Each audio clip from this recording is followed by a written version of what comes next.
'Cause you can look, but you can't touch. Alright, so Impact July 7th, we had a match between Bobby Roode and Crimson. When did they start calling him Bobby Roode again? I mean, I know a few weeks ago he said, my name is Bobby Roode, but I just realized they're actually calling him by that when he comes out now. I'm probably like really late on that, but anyway, it was Bobby Roode taking on Crimson. Crimson won, and I think Crimson's actually going to keep his undefeated streak even through this tournament. He's just not going to get the most points. That's what I'm thinking is going to happen. Another match we had was with Steve-On teaming with Elijah Burke to take on James Storm and Matt Morgan. The story, the rivalry with Steve-On and Elijah Burke is still kind of interesting, where Elijah Burke is kind of a friend, kind of an enemy, kind of in between. It's a little something different. I don't think we've seen rivalries like this too often. Elijah Burke gives Devon the win. My only problem with that is that Devon, he's in third place. He is in third place on the scoreboard. Meanwhile, guys like Samoa Joe, Elijah Burke, and Bobby Roode have no points at all. That's my only complaint about that. We also had the four-way X Division match with Jack Evans returning. He looks a lot more different than what I remember him at Wrestling Society X, and that kind of brings up a point. Imagine if Wrestling Society X was still around. And for those of you who don't know, think about ECW and ROH having a love child. That's basically what Wrestling Society X is. Four corners: Christopher Daniels, AJ Styles, Rob Van Dam, Jerry Lynn, giving away for us on free TV. Two of the biggest main events that are going to happen at the pay-per-view on free TV right here. That's TNA for you. And another typical TNA style. What is it with these tag systems? Like 1 second you have to tag in and out to get in, then the next second it doesn't matter who's in and you can pin anyone. Like they do this, and it's not just a couple of times. They do this with like every single tag match they have. And they did it again tonight at the same time.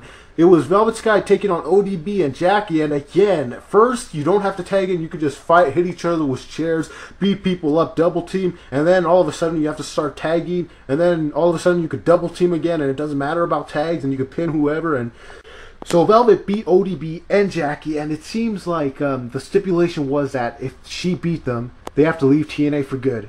I really hope that's not true, because they brought that variety and that different style that used to make TNA's knockout division great at one time. Long live Barbie dolls. That's what this whole rivalry came to. It's like, screw divas that just want to wrestle. We want Barbie dolls. Barbie dolls for the win. I love Velvet and everything, but So Mr. Kennedy looks like he has joined Immortal, and why? Like, why would he join now if he didn't want to join it the other 50 times they tried to get him in there? It's probably because Rob Terry's not in there. That's probably the reason why, because Rob Terry isn't in that group anymore, so that's probably why he's decided to join now. He was jealous of Rob Terry's wrestling ability, so, okay, why not? Plus, he's heel already, and Immortal's retarded, so why not? At least it adds a little something, whatever.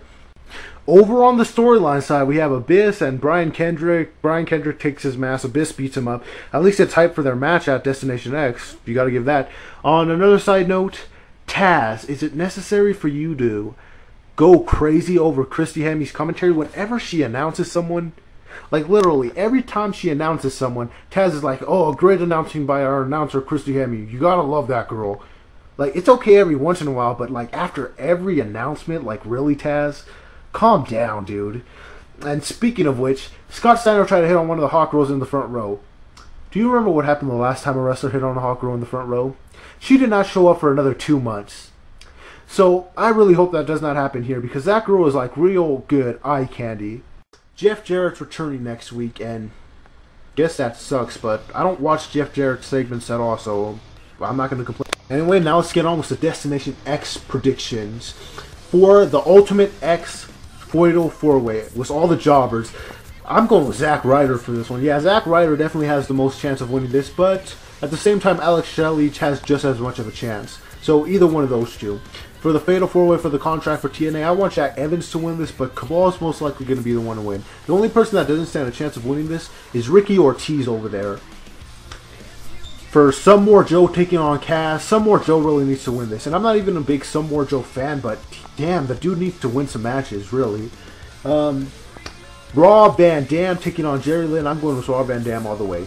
For Christopher Daniels versus AJ Styles, I'm definitely going for AJ Styles in that one. For Brian Kendrick taking on Abyss, it would suck to have this big pay-per-view promoting the X Division and then end it with Abyss carrying the championship up high. But then again, this is TNA. They really would do something like that. So I'm going with Abyss to win this match. And those were my reviews and my predictions for this show. And, you know, let me do something special. I'm going to do something special. I'm going to sign off with Taz. So Taz is going to help me sign off. Taz, take it away. Yada, yada, yada, yada. Blah, blah, blah. The end.